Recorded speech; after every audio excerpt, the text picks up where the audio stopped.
자, 빌립보서는 거듭 말하지만 사도 바울이 로마 감옥에 갇혀 있는 상태에서 빌립보 교인들을 향해 쓴 편지가 빌립보서입니다. 감옥 안에서 감옥 밖의 사람을 향해 쓴 역설적인 관계예요. 그러나 그럼에도 감옥 안에 있지만 못 먹고 고통스러운 잠자리를 자야 되지만 이 사람의 행복과 기쁨을 밖에 있는 자유자가 따라갈 수가 없어요. 이것이 믿음의 증거입니다. 분명히 겉으로 볼 때는 잘 먹고 잘 입고 자유가 있고 누리고 있고, 그러나 그들이 도리어 사도 바울의 그 속의 생명력과 그 감사와 기쁨을 도리어 부러워하고 있습니다. 이것이 믿음 안에 사는 사람의 신비로운 특징입니다. 오늘 저와 여러분에겐 그런 것이 필요합니다. 아무튼 사도 바울은 지금 로마 감옥에 갇혀서 빌립보서를 향해서 말하고 있는데, 오늘 이 수요예배 때 우리 보아만 보더라도 1장만 해더라도 지금 한 10번은 읽었어요. 근데 오늘 또 지금 제가 읽으면서 몇 가지 체크해 봤는데, 첫째는 1장 2절에 하나님 우리 아버지와 주 예수 그리스도로부터 은혜와 평강이 너에게 있을지어다.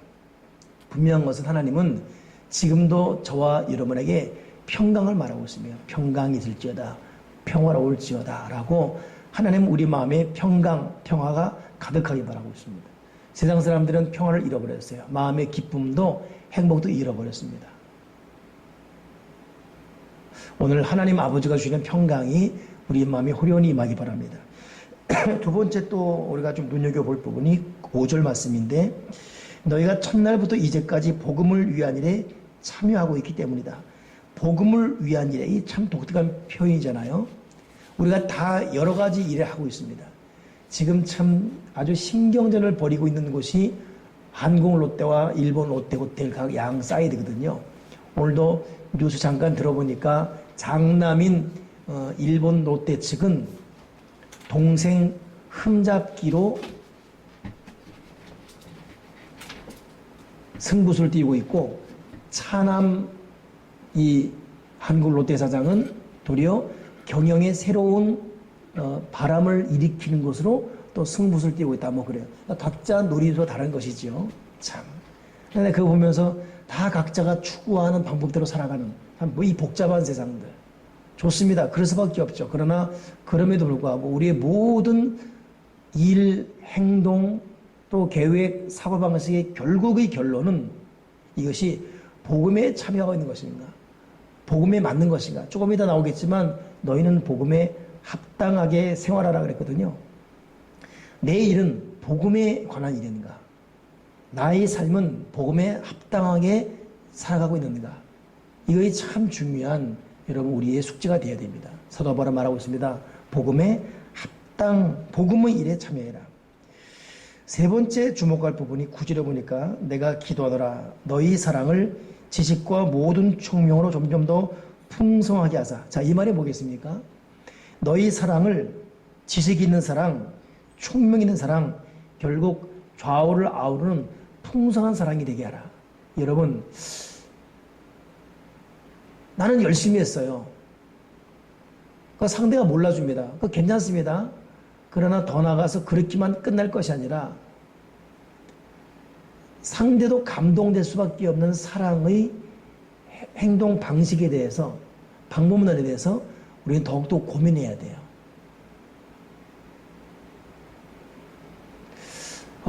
예를 든다면 저는 저희 집 축복이를 겉으로는 미워하지만 속으로는 은근히 좋아하고 있어요. 근데 제가 좋아하는 방법은 축복이에게는 고문이에요. 나는 축복이를 보면 이러다가 코를 딱 때려버립니다.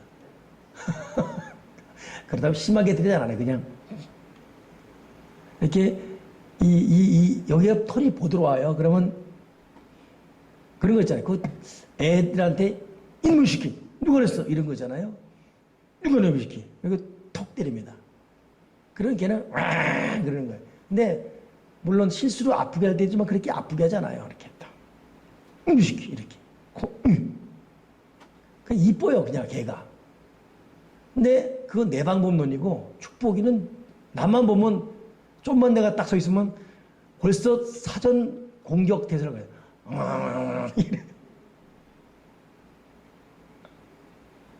예를 든 것뿐이에요 지금.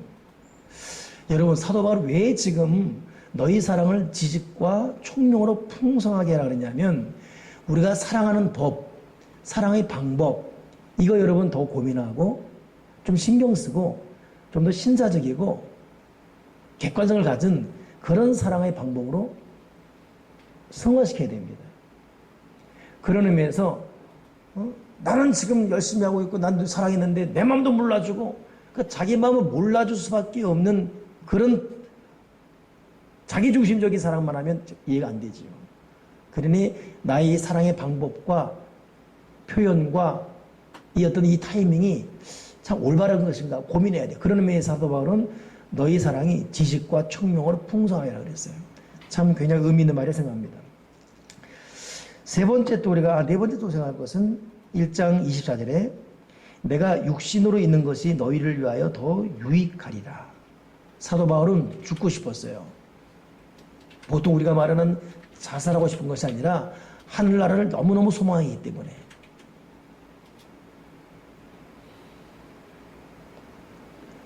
근데 그럼에도 불구하고 이 땅에 더 머물겠다고 말하고 있어요. 육신으로 있는 것이 너희를 유익하리라. 여러분 우리는 사실 죽어줬으면 하는 사람이 있을 수가 있습니다. 오늘은 이 차를 몰고 들어오는데 저도 여기 한 20년 되다 보니까 벌써 같이 산 사람들이 어떤 그 10년지기 20년지가 다 구분이 돼요. 제가 볼 때 저분은 10년여까지 멀쩡했던 분이에요. 근데 오늘 급격히 꼬부라졌어요. 그리고 한 걸음 옮기기 힘들어요. 근데 또 지팡이도 없어요. 나이는 한 65세? 많으면 사실 그 정도 된 보이 여인인데, 야, 그 걸으면서도 자기를 막 자학하게 느껴져요. 어휴, 이놈의 뭐 60대 그래. 이렇게. 바로 이 미용실 골목 앞에서. 아, 운전하고 오다가 그분을 계속 쳐다봤네요. 근데 자기는 죽어야 된다 이거지요. 자식에게 짐이 되고. 과연 그 자식들은 어떻게 생각하실까? 여러분 자식들도 아니 우리 부모니까 오래 살아야지 다 그렇게 생각한다는 보장이 없어요. 요즘은. 세대가 너무 악해지다 보니까. 참 그러니 우리 서로서로 서글픈 시대를 살아가고 있죠. 그럼에도 불구하고 꼭 살아줬으면 하는 그런 사람이 되는 것. 이게 얼마나 여러분 중요한 모습입니까?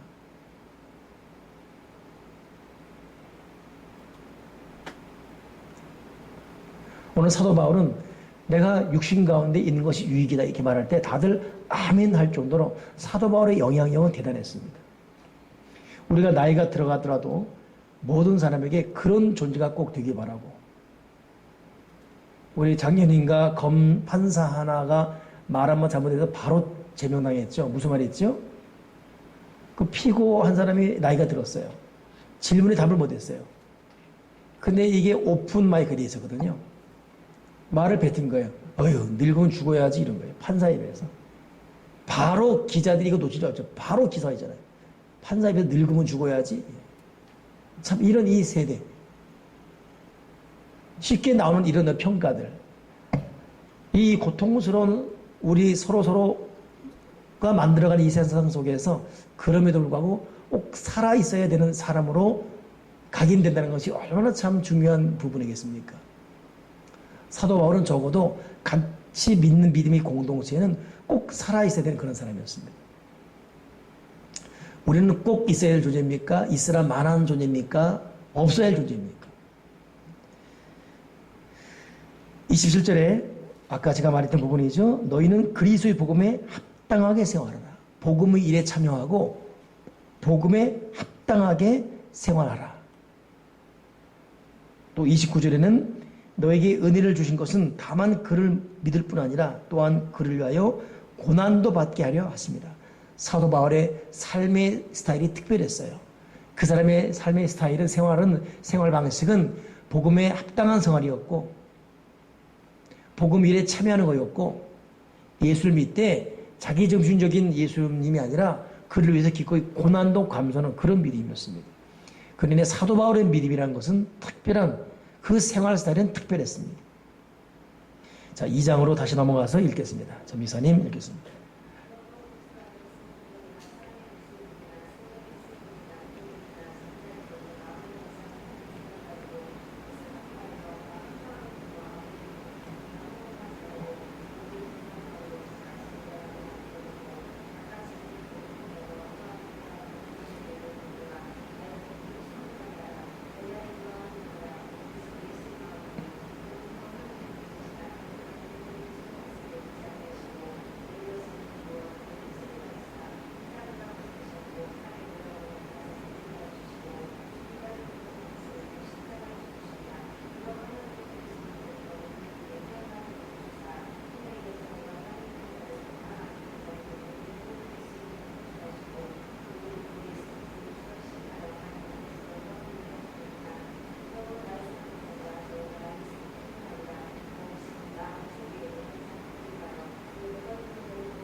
아멘. 자, 사도 바울이 1장에서는 빌립보 교인들에게 또 우리에게 하고 싶은 말이 뭐였냐면 복음의 일에 참여할 것이고 복음에 합당하게 생활하라 이거이거든요. 1장에서 우리를 향한 뜻, 복음에 합당하게 생활하라. 그렇다면 2장에서 하고 싶은 말은 뭐였냐면 마음을 같이 하고 다투지 마라 이 말입니다.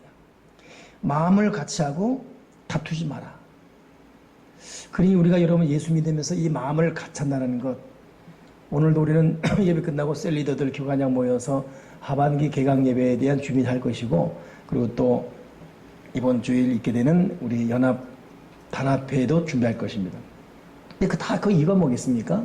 하반기 우리가 다 예수님 안에서 하나가 되어서 어떻게 해야 주님의 뜻을 이룰 것인가 서로 한마음 되는 훈련하는 거거든요. 오늘 사도 바울은 바로 그 말이에요. 마음을 같이 하라. 같은 사랑 품고 같은 마음 품어라. 다툼, 허영 다 버려라.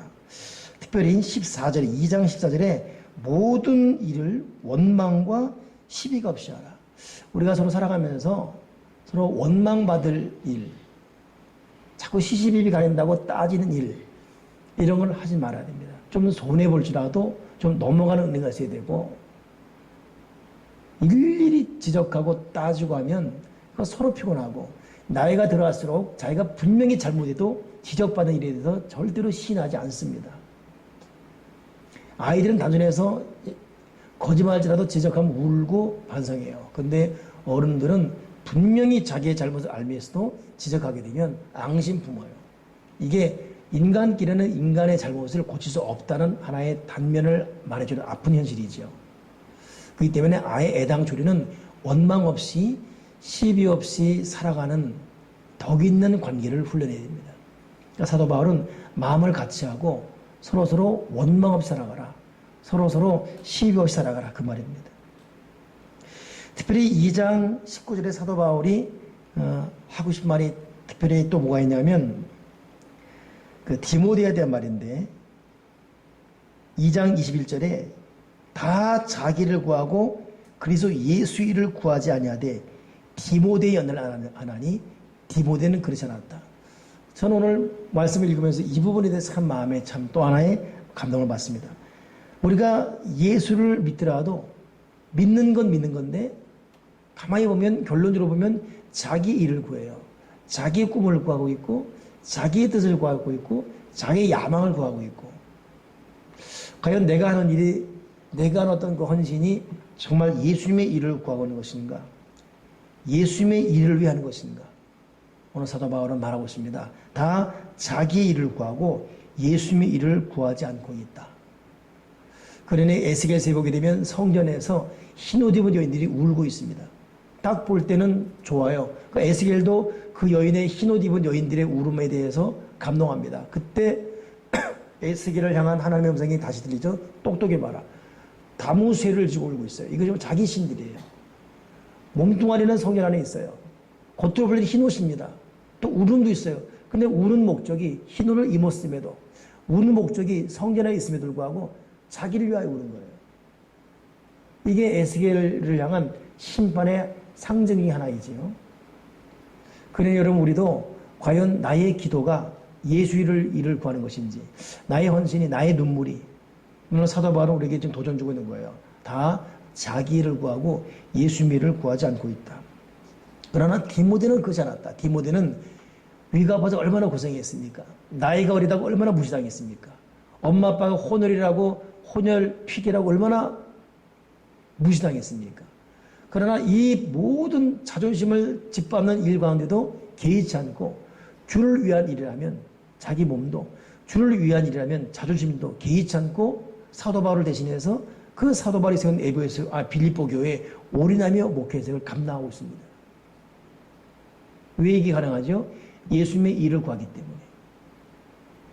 생각해 보세요. 빌립보 교회를 세운 바울은 감옥에 가 있고, 빌립보 교회만이 아니라 다른 여러 교회를 대신해서 디모데를 해야 되는데 나이 어리다고, 건강 안 좋다고, 어머니 아버지 혼혈이다고 무시하고 자존심 짓밟는 그런 속에서 뛰쳐나오도 몇 번 뛰쳐나오고 싶지요. 그러나 그래도 사역에서 올인하고 승리했던 이유는 이 사람은 거기 서 있는 존재가 자체가 이유가 예수님의 일을 구한다. 이 목적 하나 때문에. 자기 일을 구하고 자기의 칭찬, 자기 면류관, 자기 일을 구했다면 못 견디지요. 바로 이것이 무슨 목적을 갖고 살아가느냐에 따라 달라지는 결과들입니다. 그러면서 2장 마칠 때 사도 바울이 소개한 사람, 우리 거듭말하지요. 23절에 곧 이 사람을 보내고 하나, 이 사람. 이런 수식어가 성경에 많잖아요. 이 사람. 이 사람이 누군가 했더니 이 사람 누굽니까? 에바브로디도예요. 성경에 참 많은 사역자 나옵니다. 신실하고 성실하고 훌륭한 사역자 많습니다. 그러나 저는 개인적으로 정말 훌륭한 사역자가 있다면 에바브로디도예요. 에바브로디도는 모든 사람이 대표로 세울 만큼 모든 공동체의 사람들에게 인정받고 있었습니다. 두 번째, 맡겨진 일에 최선을 다했는데 어느 정도냐면 자기 몸이 망가질 정도로 최선을 다했습니다.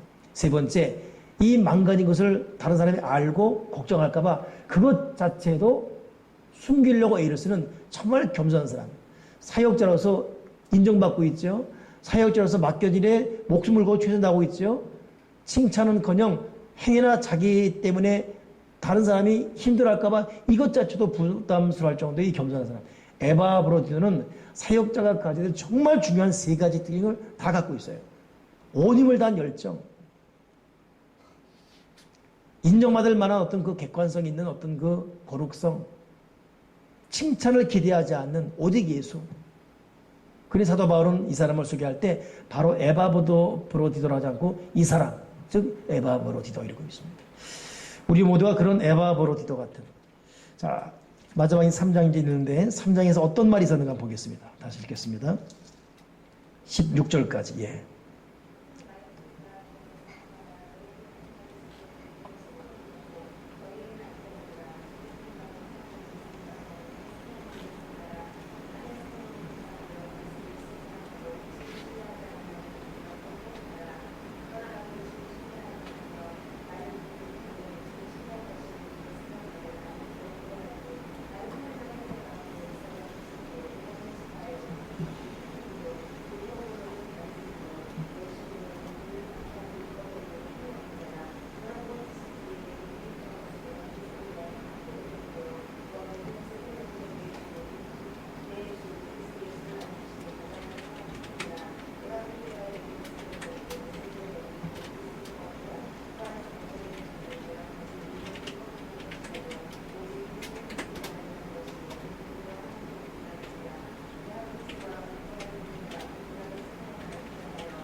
아멘.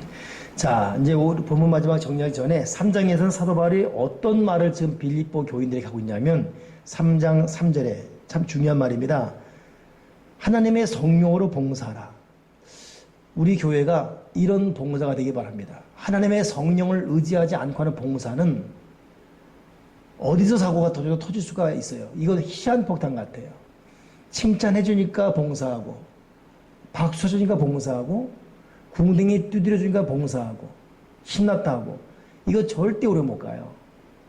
이거 한번 깨지면 아주 박살나버립니다.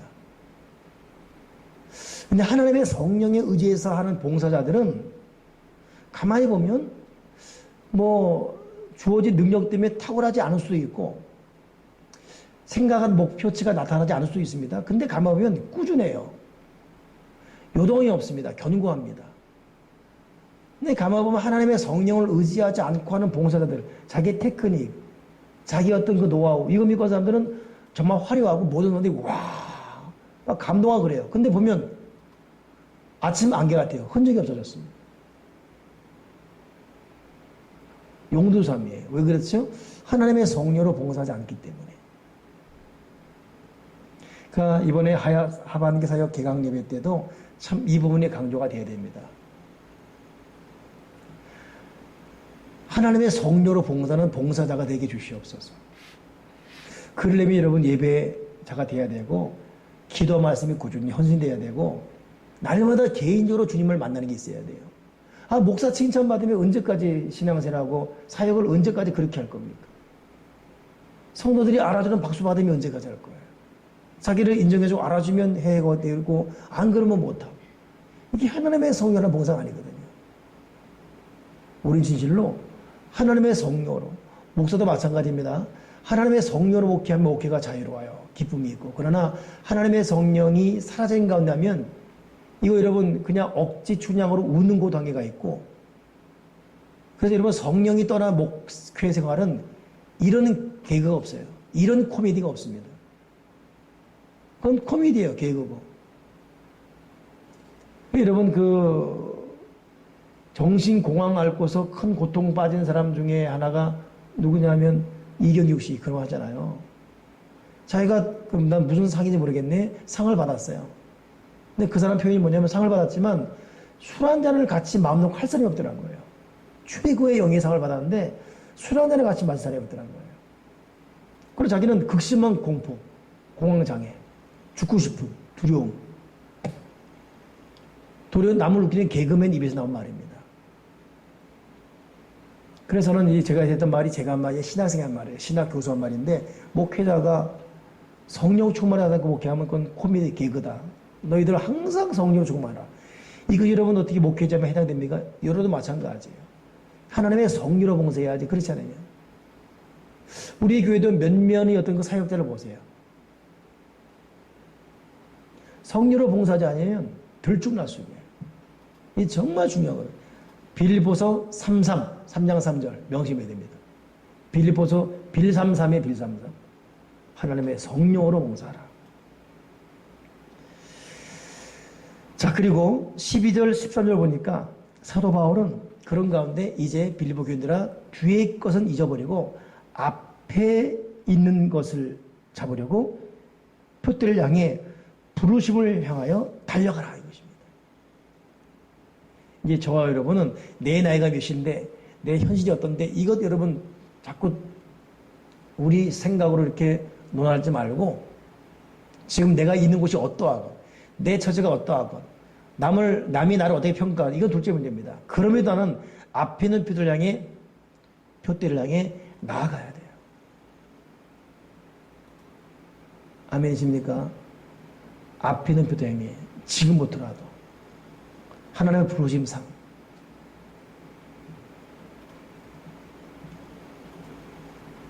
자, 마지막 절 17절부터 21절 한번 같이 한번 읽겠습니다. 시작. 형제들아 너희는 함께 나를 본받으니라. 그리고 너희가 우리를 본받은 것처럼 그와 같이 행하는 자들을 눈여겨보라. 내가 여러 번 너희에게 말하였거니와 이제도 눈물을 흘리며 말하노니 여러 사람들이 그리스도 십자가의 원수로 행하느니라. 그들의 마침은 멸망이요 그들의 신은 배요 그 영광은 그들의 부끄러움에 있고 땅 위를 생각하는 자라.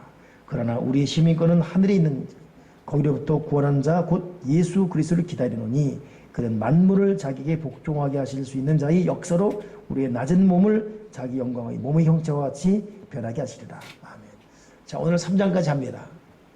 자, 근데 여기 여러분 주의해 보십시다. 사도 바울이 어떤 말하고 있어요? 너희는 나를 다 함께 나를 본받으라. 여러분 이런 말 할 수 있는 거 대단합니다. 예수님은 세례 요한의 제자들이 예수님의 메시아입니까 물을 때 와 보라 그랬어요. 며칠 후에 와 보라가 아니라 그래? 그냥 와 보라. 즉시 보여줘도 될 만한 항상 준비되어 있는 항상 계획성이 있는 그냥 지금 봐도 괜찮은 그런.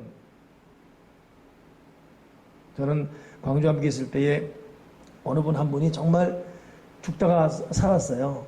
그러고 나서 이제 구역 예배를 인도로 갔는데 그분이 참 자기가 살아난 이유를 나름대로 해석하는데 쓰러졌다는 거예요. 방에서. 가물가물 하는데 이제 가는데 못 죽겠더래요. 남편 얼굴이 아른거리고 딸 얼굴이 아른거리고 이 손주 얼굴이 아른거려서가 아니라 자기가 빨래 넣고 빨래를 안겠는데 이거 나 죽은 다음에 와서 보면 정도 낳는 것 때문에 나를 죽으면 어떡하지? 이것 때문에, 뭐, 그것 때문에 산 건 아니겠지만, 그 말이 얼마나 웃기든지. 여러분, 주님이 오라 하면 우리는 즉시 네 그래야지 2시간만 후에 이거 말할 수가 없어요. 그 주님처럼 와 보라 해야 되고, 사도 바울처럼 나를 본받으라 할 수 있어야 되고, 사도 바울이 얼마나 이러면 바르게 산 사람입니까? 나를 본받으라. 외람된 얘기지만 저는 여러분에게, 여러분, 여기서 있는 홍일남 모두 나를 본받으세요. 이 말 못하겠어요. 부모가 자기 자식에게 너 아빠 본받아라. 아니 부인 입에서 너 네 아빠 본받아. 저런 사람 없어. 딸에게 너 엄마가 참 되라. 저런 엄마 없다. 이래야 되는데 너 절대 네 엄마 닮지 마라. 넌 다른 거죠. 네 아빠 절대 닮지 말아라. 이러면 이건 우리가 여러분 자식 교육 실패한 거잖아요. 사도 바울은 나를 본받으라. 얼마나 멋진 고백입니까? 자, 그러면서 오늘 사도 바울이 18절에 오늘 제가 설교 제목에 써놓은 부분이에요. 야, 이제도 여러 번 너에게 말하거니와 이제도 눈물을 흘리며 말하노니 여러 사람들이 그리스도 십자가의 원수로 행하느니라. 사도 바울이 가만히 감옥에 앉아 보니까 예수를 믿는다고 함에도 불구하고 십자가의 원수로 사는 사람이 있고, 아예 예수를 믿지 않기 때문에 근본적으로 십자가의 원수로 사는 사람도 있고, 열의 아홉이 다 십자가의 원수로 살고 있어요. 그 여러 사람이 십자가의 원수로 살아가고 있다. 여러분 한번 생각해 보세요. 왜 그리스도 십자가의 원수로 행하지요? 이게 여러분, 불신자들은 그냥 이유도 없이 교회가 싫고 십자가 싫습니다. 그들은 예수쟁이들이 싫어요. 그건 어쩔 수 없이 제쳐놓습니다. 그런데 예수 믿는 우리가 왜 그리스도 십자가 원수로 살아가죠? 그 이유를 가만히 보면 십자가가 너무 힘들기 때문입니다. 너무 십자가 힘들어요. 내가 이렇게까지 기도하고 헌신했건만 이게 뭔가라는 허탈감이 옵니다. 이거 계속 기도해야 되는 건지 라는 낙심이 올 수가 있고, 그러다 보니까 어찌 보면 불신자들은 아예 애당초 십자가의 원수였었고, 열심히 믿는 것 같은데 딱 돌아서는 사람들이 또 십자가 원수가 될 수 있어요. 자기는 이렇게 될 줄 알고 믿었는데 그렇지 않은 결과 앞에 무너지는 경우. 십자가가 너무 무겁기 때문에, 힘들기 때문에, 이건 아닌데라는 이런 낙심 좌절 때문에. 그렇게 따지면 여러분, 사도 바울에게는 십자가 정말 원수의 원수가 돼야 돼요. 십자가 복음 전하러 살아왔는데 이 사람 결과는 감옥에 갇히고, 십자가 복음 전하러 살아왔는데 가족의 따삼, 자식의 따삼 느껴본 적이 한 번도 없고, 결국 십자가 위에 살아왔는데 마지막 결과 뭡니까? 로마에 압송돼서 곧 칼에 목이 달아나 죽을 운명에 놓인 것입니다. 이스라엘 말로 십자가 원수로 살아갈 만한 사람 아닙니까? 근데도 이 사도 바울 믿음이 얼마나 살아있는 생생한 믿음인지, 도리어 그럼에도 불구하고 그럴수록도 십자가의 친한 친구, 십자가의 사람이 되고 말았습니다.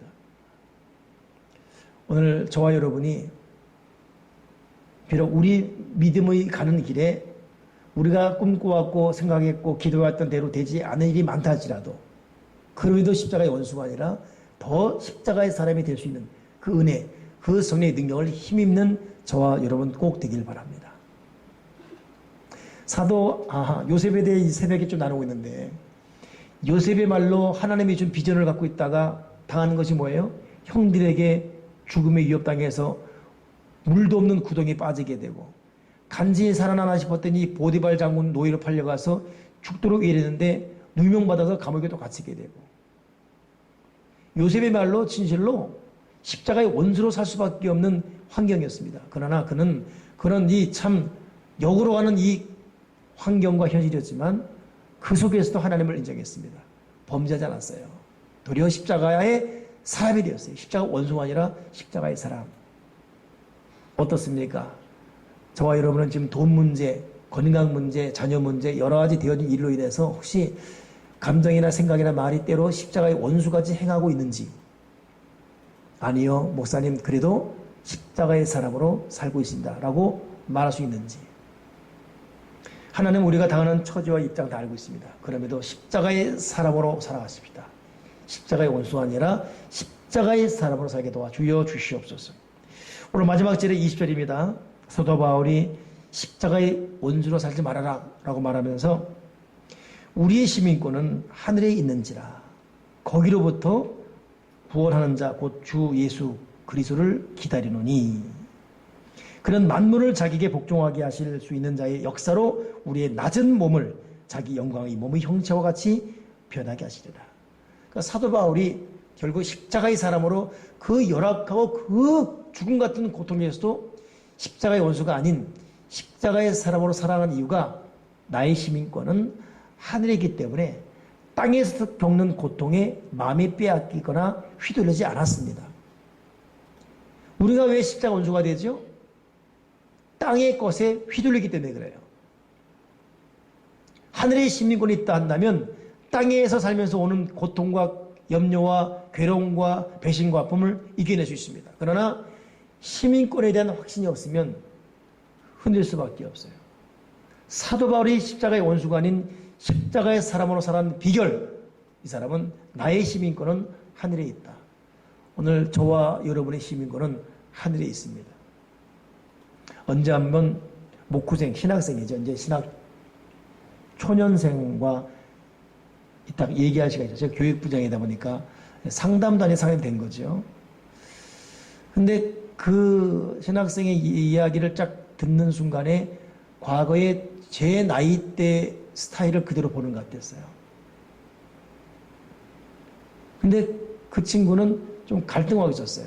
내가 과연 이 주의기를 잘 선택한 건지에 대해서 갈등한 거예요. 그런데 말해줬습니다. 자네는 지금 정말 귀한 일을 선택하고 가고 있는 것이네. 비록 못 먹고 못 입고 그러나 거기에 마음 흔들리지 말고 하나님 앞에 진실하고 성실하고 바르게 사는 이 내적 힘과 평안을 갖고 사는 것이 얼마나 중요한 일인지 그 의식 초점 하나로 살아가게. 앞으로 이제 신학교 3학년, 4학년 계속 올라가야 될 텐데 삶이 걱정하지 말라고. 하나님의 사람은 하나님이 먹이게 되어 있다고. 저는 그 말하면서 제가 그 신학생 그 말하면서 제 스스로에게도 고백을 했어요. 저는 고1 때 주의기를 가기로 결심했거든요. 그리고 정말 조그만 죄에 대한 두려움도 있었어요. 조그만 죄에 대해서 너무너무 두려웠고 만약 실수하면 그 밤은 정말 회개하며 살았어요. 인생 다 산 것처럼 마음에 괴로움이 있고 그리고 그 죄를 회개하면 또 마음에 자유함이 있고 그렇게 고1, 고2, 고3 신학생을 살았어요. 근데 이 나이라는 것은 무시 못해요. 나이가 들다 보니까 타성해졌고 타협이 있고 세속화되어지고 마음은 아닌데 나도 모르게 몸과 말이나 말투나 태도가 그렇게 안 나오는 변질되어지는 모습을 느끼죠. 그 과거에 어떤 그 순수했던 불덩어리 같았던 그때보다. 그 말을 그만큼 그대로 하면서 지금 이 땅을 많은 믿음의 사람의 살고 있지만 많은 수많은 믿음의 사람 중에 정말 하나님의 사람은 그게 드문데 너 지금부터라도 하나님의 사람으로 살아가라. 성실하고 꾸준한 기도와 말씀으로 하나님의 사람으로 하나님의 뒤에 모든 죄를 멀리하고 경건과 거룩하게 하나님의 사람으로 살아가라. 극소수의 사람만이 그렇게 살고 있는데 하나님의 사람으로 살 경우 하나님이 너를 통해 이룰 일이 얼마나 많을지. 그러면서 내가 그랬어요. 이거는 비단 자네한테만 하는 말이 아니라 나한테, 나도 내가 지금 이 나이지만 지금부터라도 사실 먹고 사는 문제 뭐 이런 거 있고 누리는 문제 이건 다 둘째 문제입니다. 어떻게 하나님 앞에 정결하고 거룩하고 순결하게 살 것인가. 누가 물어요? 목사님 꿈이 뭐냐고? 저의 꿈이 있어요. 무슨 뭐 땅끝 글로벌 센터의 그 꿈이 있고 우리 교회 글로벌 미션에 대한 어떤 꿈이 있고 이것은 눈에 보이는 비전이고 저의 진정한 제 꿈은 내가 어떻게 하나님 앞에 바로 설 수 있는 것인가. 하나님 앞에 인정받을 만한 거룩하고 신실한 참 목사가 될 것인가. 이게 저의 유일한 꿈입니다. 이걸 잃어버리면 여러분 다른 거 다 있다 할지라도 그건 여러 의미가 없는 거 아니겠습니까? 사도 바울은 겉모양은 후피했어요. 이 사람은 감옥에 갇혔고 부인 없고 자녀 없고 못 먹고 죽도록 두드려 맞기를 몇 번씩이나 하고 강의 위협, 살해 위협, 맹수의 위협, 나중에 그 칼에 목이 잘리는 이 고통. 그는 부러워할 게 아무것도 없는 사람입니다. 그러나 그는 최고의 거룩한 고봉에 선 사람이에요. 하늘의 시민과 가진. 이는 진정한 승자가 되었습니다. 오늘 저와 여러분은 이 수요예배에 나왔는데 우리는 그냥 막연하게 오늘 예배 한번 나왔기 때문에 돈이 생기고 오늘 예배 나오기 때문에 나의 필요가 응답이 되어지고 오늘 예배 나왔으니까 내 자녀 문제가 해결되어지고 이런 육신적인 해결 때문에 나온 자가 아니라 첫째는 하나님을 예배하고 둘째는 내가 하나님의 사람이 되는 것, 성령의 사람이 되는 것, 하늘의 시민권인 사람이 되는 것, 이 내적인 힘, 내적인 평안, 이것이 우리의 진정한 기도 제목인 것입니다. 오늘 이 사도 바울의 이 고백이 저와 여러분의 고백 되기를 주님의 이름으로 부탁을 드립니다. 기도하겠습니다. 하나님 아버지, 십자가의 원수가 아니라 십자가의 사람으로 살아가게 해 주시옵소서. 남에게 보임으로 그 비교해서 좀 더 나았다는 성취 기쁨보다는 하나님 아버지가 인정하시는 진정한 속사람의 거듭난 그리고 진정한 하나님의 사람, 십자가의 사람으로 살아가는 하늘의 시민권을 둔 바로 그 사람이 되어지게 도와 주여 주옵소서. 우리 속에는 불순물이 참 많습니다. 육체 정욕과 세상의 근심 염려, 세속적인 것이 얼마나 많습니다. 주여 이런 우리를 용서해 주시고 다시금 하나님의 거룩한 영으로 가득 차게 하시고 십자가의 사람으로 살도록 새롭게 우리를 다스려 주시옵소서. 그렇게 되기를 산만한 우리가 되게 주시옵소서. 주 예수 그리스도 이름으로 기도합나이다. 아멘.